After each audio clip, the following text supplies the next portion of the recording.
नमस्कार, जय हिंद दोस्तों। आप देख रहे हैं मास्टर वीडियो ऑफिशियल और अभी हम पढ़ रहे हैं लुसेंट सामान्य ज्ञान का बुक। ये सब्जेक्टिव बुक है जिसमें हमारा चल रहा है भारत का भूगोल और हमने इसमें 2 लेसन कंप्लीट कर लिया हुआ था।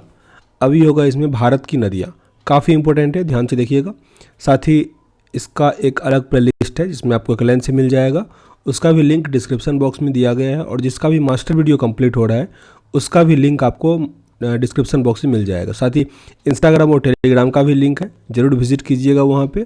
और चैनल पे नए हैं मेरे में सब्सक्राइब जरूर कर लीजिएगा। तो आज हम पढ़ेंगे भारत की नदियाँ। पहला इसमें दिया गया सिंधु नदी।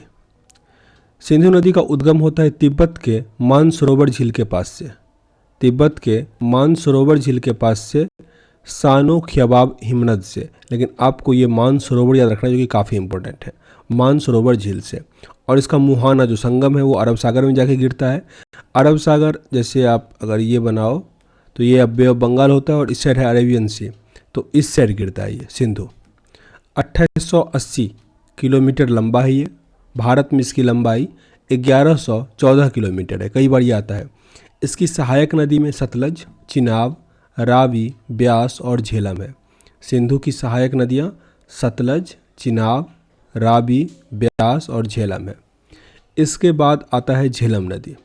झेलम नदी का उद्गम जो है वो वेरीनाग कश्मीर के समीप शेषनाग झील से होता है। आपको जगह याद रखना है, कश्मीर और शेषनाग झील, जैसे सिंधु में तिब्बत के मानसरोवर झील के पास से। और इसका जो मुहाना ये चिनाब नदी में जाके मिल जाता है। झेलम नदी चिनाब में मिल जाता है।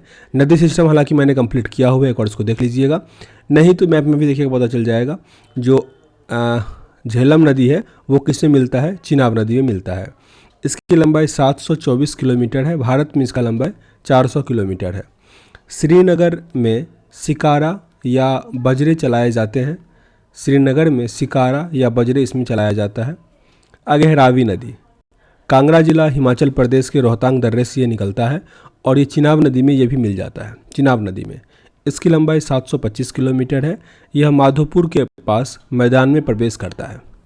आगे है चिनाब नदी। ये झेलम और रावी चिनाब नदी में ही मिलता है, उसी के बारे में पढ़ रहे हैं। चिनाब नदी चंद्र और भागा इसका उद्गम स्थान है, जो कि लाहुल के बाड़ालाचा दर्रे के दोनों ओर स्थित है। ये सिंधु नदी में आके मिलेगा।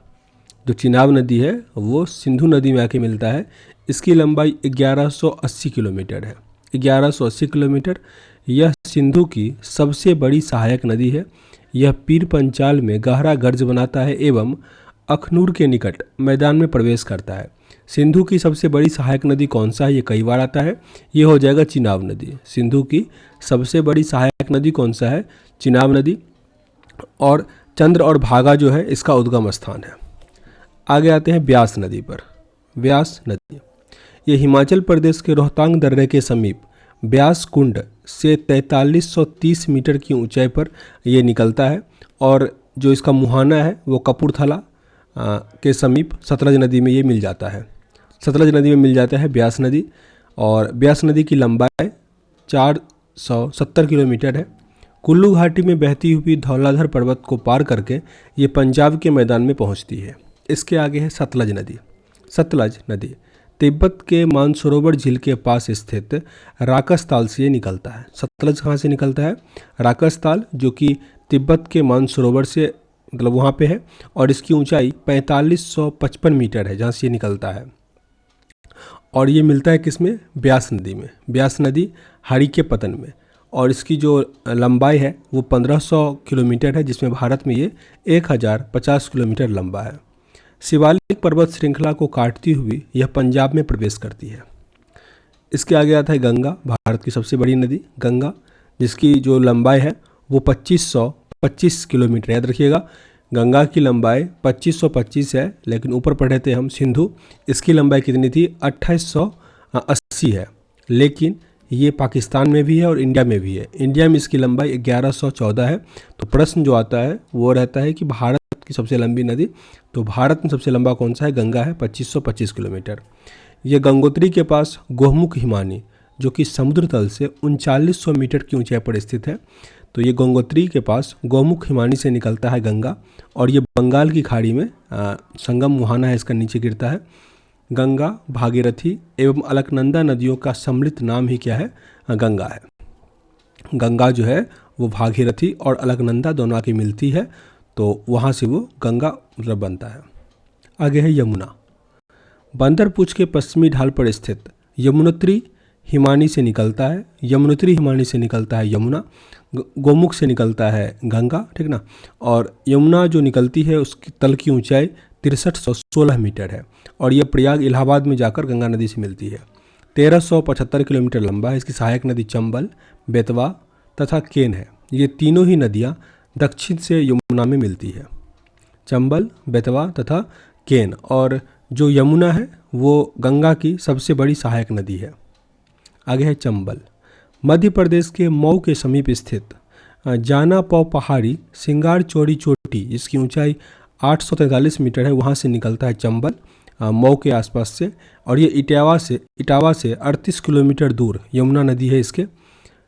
इसकी लंबाई 995 किलोमीटर है। देश के सबसे गहरे खड्डे का निर्माण इसकी सहायक नदियाँ मतलब ये देश की सबसे गहरे खड्डे का निर्माण करती है। और साथ ही इसकी सहायक नदी काली, सिंध, पार्वती, सिप्ता, वनास, कुड़ल, बामनी और मेज, ये चंबल की सहायक नदी है। आगे है रामगंगा। नैनीताल के समीप मुख्य हिमालयी श्रेणी के दक्षिण भाग में है, ये वहीं से निकलती है रामगंगा और ये कन्नौज के निकट गंगा नदी में मिल जाती है। इसका लंबाई 696 किलोमीटर है। कोन इसकी प्रमुख सहायक नदी है रामगंगा की। आगे है शारदा, जिसे काली गंगा भी कहा जाता है। शारदा ये कुमायूं हिमालय के मिलाम हिमनद से निकलती है और बहराम घाट के समीप घाघरा नदी में मिलती है। 602 किलोमीटर लंबा है ये। इसकी सहायक नदी शर्मा, लिसार, सरयू और सरयू को ही पूर्वी रामगंगा कहा जाता है या चौकिया। आगे घाघरा या कारनाली या कोड़ियाला। घाघरा मेनली ये नेपाल के तकलाकोट से 37 किलोमीटर उत्तर पश्चिम के मपसातुंग हिमानी से निकलता है और सारण एवं बलिया जिले की सीमा पर गंगा नदी से मिल जाता है घाघरा नदी। इसकी लंबाई 1080 किलोमीटर है।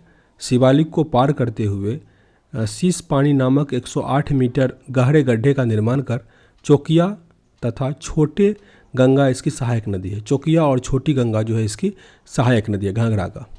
आगे गंडक। नेपाल में शालिग्राम व मैदानी भाग में इसे नारायणी कहा जाता है। गंडक को ये नेपाल से निकलता है और पटना के समीप गंगा में मिलता है गंडक नदी।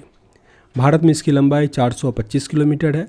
सहायक नदी काली गंडक तथा त्रिशूली गंगा है। इससे मिलने वाले गोल गोल पत्थरों को शालिग्राम कहा जाता है।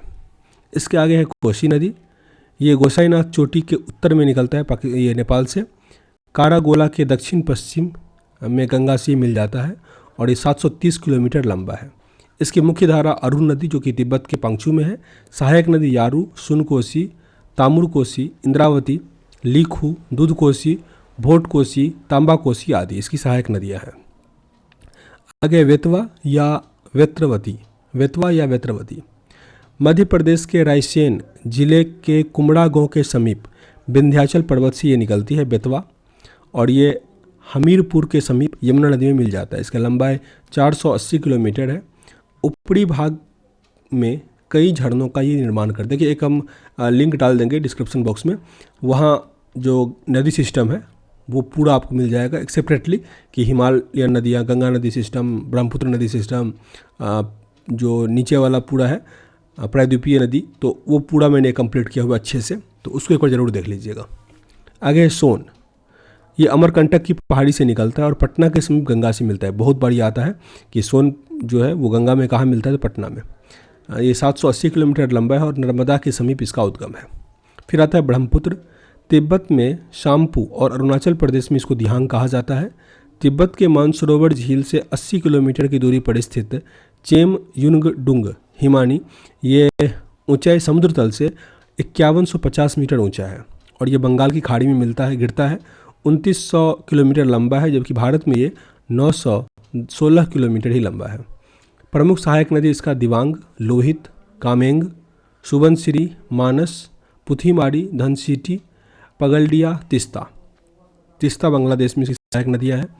आगे नर्मदा, जिसको बिंदी और सतपुरा पर्वत श्रृंखला के मध्य से होकर गुजरती है। नर्मदा विंध्याचल पर्वत श्रेणी में स्थित अमरकंटक नामक स्थान से ये निकलता है, जिसका ऊंचाई 1057 मीटर है और ये खंभत की खाड़ी में गिर जाता है। इसका जो लंबाई है वो 1312 किलोमीटर है। जबलपुर में भेड़ाघाट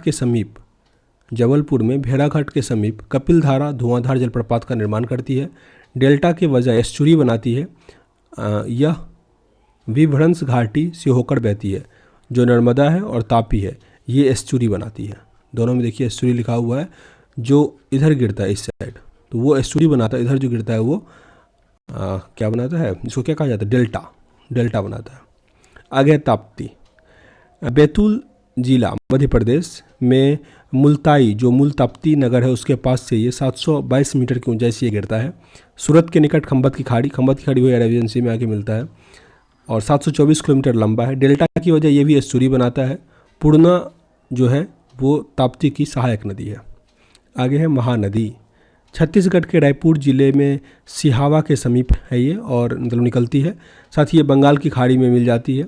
ब्राह्मणी और बैतरनी इसकी सहायक नदी है। महानदी की सहायक नदी ब्राह्मणी और बैतरनी। सिपरा इंदौर जिले के काकड़ी बरकी नामक पहाड़ी से ये निकलता है और ये चंबल नदी में जाके मिलता है। 560 किलोमीटर लंबा है। इसका किनारे उज्जैन की विख्यात महाकालेश्वर मंदिर है, जो प्रति 12वें वर्ष कुंभ मेला यहाँ पे लगता है। तो ये शिप्रा नदी के बारे में था। आगे है माही। धार जिला मध्य प्रदेश के ओस मोड़े से मतलब मेहर झील से निकलता है और खंभत की खाड़ी में गिरेगा, जो कि 585 किलोमीटर लंबा है। इस पर बजाज सागर बांध बनाया गया है। कर्क रेखा को यह 2 बार काटती है, काफ़ी इंपॉर्टेंट है। कर्क रेखा को 2 बार जो नदी काटती है वो है माही नदी। माही। लूनी अजमेर जिले में स्थित नाग पहाड़, जो कि अरावली पर्वत पर पुष्कर के समीप 2 धाराओं सरस्वती और साबरमती के रूप में उत्पन्न होती है, जो कि गोविंदगढ़ के निकट आपस में मिल जाती है। ये कच्छ के रण में जाके गिरती है और 320 किलोमीटर लंबा है लूनी। ये गिरती नहीं है, कच्छ के रण में ख़त्म हो जाती है। यह भारत की एकमात्र अंतर्वही नदी है। जोवाई, सुकरी, जोजाड़ी इसकी प्रमुख सहायक नदियाँ हैं। आगे दिया गया सोम। उदयपुर जिले के बिछामेरा नामक स्थान पर यह है। वेनेश्वर के समीप माही नदी है। जोखम, गोमती तथा सारणी इसकी सहायक नदियाँ हैं। आगे दिया गया साबरमती। जय समुद्र झील अरावली पर्वत से निकलती है, खंभत की खाड़ी में जाके मिलती है और ये 371 किलोमीटर लंबा है। फिर बनास अर्थात वन की आशा, खमेनोर की पहाड़ी से निकलता है राजस्थान में और ये चंबल में जाके रामेश्वरम के आसपास मिल जाता है। 480 किलोमीटर लंबा है। ये एकमात्र ऐसी नदी है जो संपूर्ण चक्र राजस्थान में ही पूरा करती है। इसकी सहायक नदियाँ बेरच, कोठारी, मानसी खाड़ी और मोड़ेल है, मतलब ये राजस्थान में ही घूम के रह जाता। आगे जो नदी है वो है बाणगंगा। बैराट की पहाड़ी जयपुर से ये निकलता है। यमुना फतेहाबाद आगरा के समीप मिल जाता है। इसकी लंबाई 378 किलोमीटर है।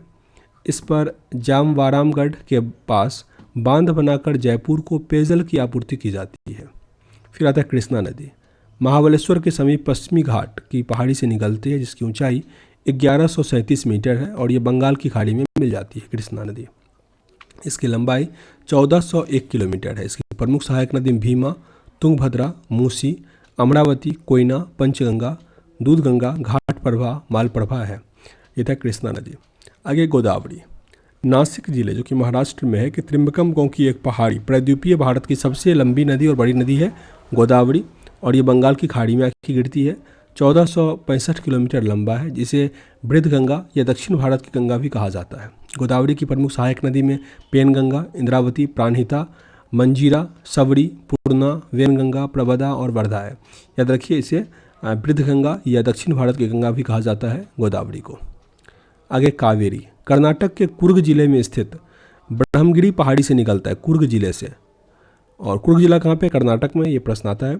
तो इसकी ऊंचाई 1341 मीटर है, वहाँ से निकलता है, बंगाल की खाड़ी में मिलता है। 800 किलोमीटर लंबा है। इसे दक्षिण भारत की गंगा के रूप में भी जाना जाता है। इसे दक्षिण भारत की गंगा के रूप में भी जाना जाता है, याद रखिएगा।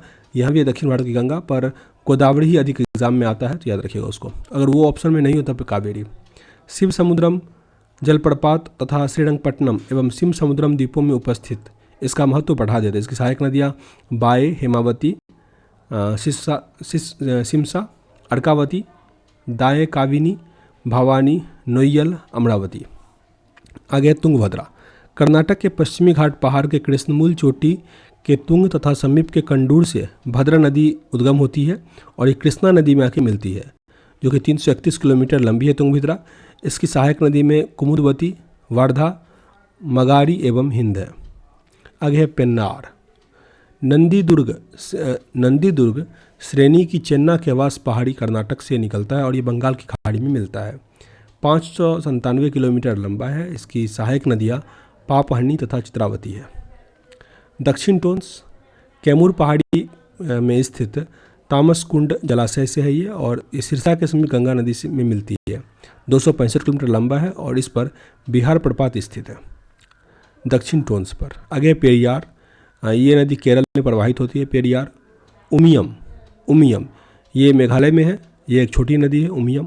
हुगली ये गंगा की एक शाखा है जो कि धुलिया पश्चिम बंगाल में दक्षिण गंगा से अलग होती है और बंगाल की खाड़ी में गिरती है। इसकी प्रमुख सहायक नदी जलांगी है। यह भारत की सबसे ऊंची ज्वारीय जलभित्ति वाली नदी है। इस नदी का मुख भारत की नदियों में सबसे बड़ा है, हुगली का। आगे बेंगाई।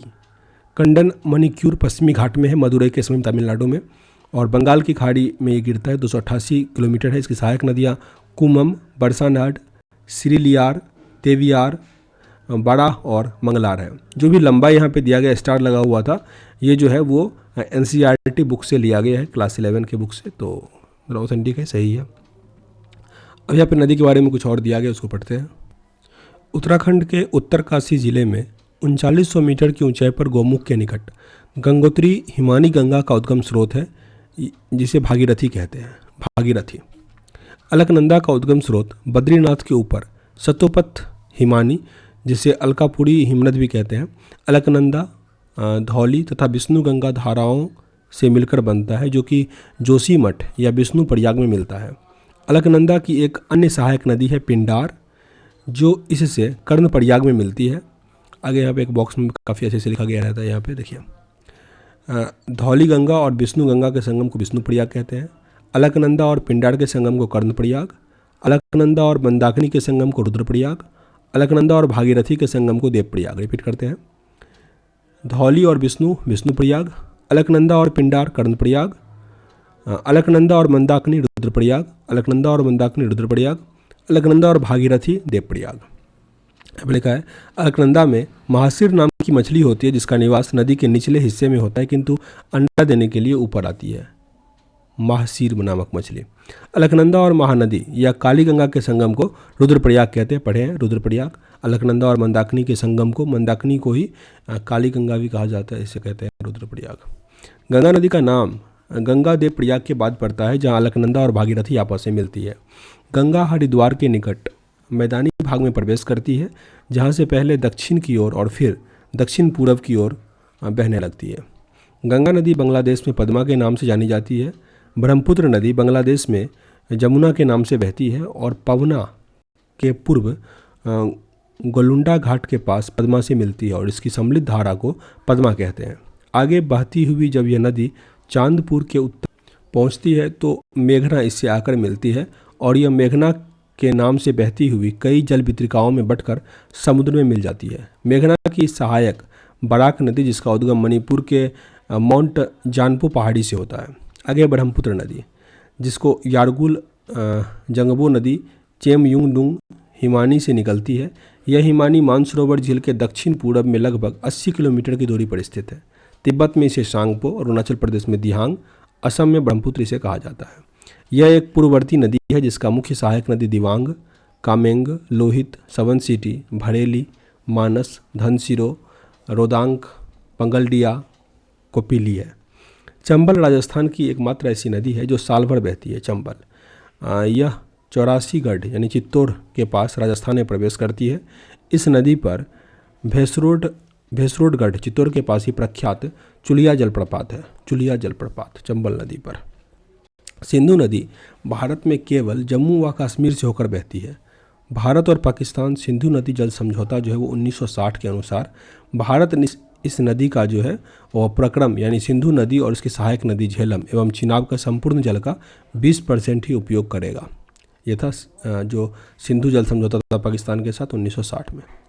रायगढ़ एवं रत्नागिरी के बीच सावित्री नदी बहती है जो इन दोनों स्थानों की सीमा रेखा का निर्धारण करती है। रायगढ़ और रत्नागिरी के बीच सावित्री नदी बहती है जो कि इन दोनों नदियों के सीमा रेखा का निर्धारण करती है। वंशधारा नदी ओडिशा के कालाहांडी जिले से निकलती है जो कि गोदावरी एवं ऋषिकुल्या नदी के बीच में बहते हुए बंगाल की खाड़ी में गिर जाती है। आगे गोदावरी नदी। गोदावरी नदी का जो जलग्रहण क्षेत्र है वो भारत के 7 राज्य महाराष्ट्र, तेलंगाना, छत्तीसगढ़, मध्य प्रदेश, आंध्र प्रदेश, कर्नाटक व ओडिशा में विस्तृत है। बराक नदी मणिपुर हिल के माउंट जानपो से निकलती है। यह भारत के असम, मणिपुर और मिजोरम राज्य से बहते हुए बांग्लादेश में प्रवाहित होती है। बराक नदी की प्रमुख सहायक नदी में जीरी, धनेश्वर, सिंगला, लोंगई और सोनाई है। बांग्लादेश में इसे सुरमा तथा मेघना के नाम से जाना जाता है। बराक नदी को राष्ट्रीय जलमार्ग 6 घोषित किया गया है। इस नदी को तिहाई मुख बांध अवस्थित है। इस नदी पर तिहाई मुख बांध अवस्थित है। और याद रखिए बराक नदी को ही जो WH होता है वाटर हाईवे वो 6 घोषित किया गया है। प्रायद्वीपीय नदियों का उत्तर से दक्षिण की ओर क्रम अगर बात करें तो महानदी गोदावरी, कृष्णा, पेन्नार, कावेरी और बोंगाई है। तो ऊपर से महानदी, फिर गोदावरी, कृष्णा, पेन्नार, कावेरी, बोंगई इस टाइप से है। प्रायद्वीपीय नदियों की लंबाई के अनुसार में बात करें तो गोदावरी सबसे लंबा है, फिर कृष्णा, नर्मदा, महानदी, कावेरी और ताप्ती। सबसे लंबा कौन सा? गोदावरी, फिर कृष्णा, नर्मदा। आगे दिया गया कि 16 सितंबर 2015 को आंध्र प्रदेश सरकार द्वारा लिए गए महत्वपूर्ण निर्णय के अंतर्गत दक्षिण भारत की 2 बड़ी नदियाँ गोदावरी और कृष्णा को जोड़ने का कार्य किया गया है। इसके अंतर्गत जो परीक्षण का दौर था वो आंध्र प्रदेश के गोदावरी जिला इब्राहिमपट्टनम नामक स्थान पर पहली बार गोदावरी नदी के 600 क्यूसेक पानी को पोलावरम नहर द्वारा विजयवाड़ा जिले में कृष्णा नदी तक पहुंचाया गया। यह पोलावरम विजयवाड़ा लिंक परियोजना आंध्र प्रदेश में कृष्णा और गुंटूर जिले में पानी की कमी का सामना कर रहे किसानों के लिए लाभकारी माना जाएगा। इसमें गोदावरी और कृष्णा को मिलाया गया है। गोवा में 2 महत्वपूर्ण नदियां हैं, मांडवी और जुआड़ी। कमेंट बॉक्स में लिखिएगा पेरियार नदी कहाँ पे है, किस राज्य में, ठीक ना। तो आगे जो अपना जो एक्सरसाइज है वो है भारत के प्रमुख झील। ये थोड़ा छोटा एक्सरसाइज होगा, इसको अगले वीडियो में कंप्लीट करेंगे। मिलते हैं नेक्स्ट वीडियो में, तब तक के लिए जय हिंद।